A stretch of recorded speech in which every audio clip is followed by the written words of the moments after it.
ঢাকার প্রাণকেন্দ্রে অবস্থিত ঐতিহ্যবাহী আনন্দ ও ছন্দ সিনেমা হল, যেখানে একসময় ছিল সিনেমা প্রেমীদের ভিড়, এখন সেখানে ঘোরে অন্যরকম রহস্য।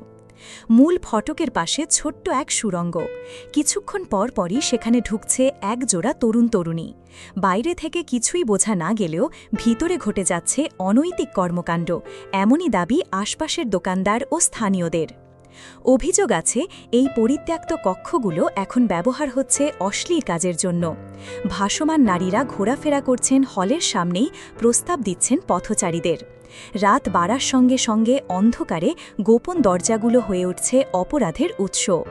আর ছন্দ সিনেমা হলে চলছে খোলামেলা দৃশ্যের অশালীন সিনেমা, যা টিকিয়ে রাখছে ব্যবসা, ধ্বংস করছে মূল্যবোধ।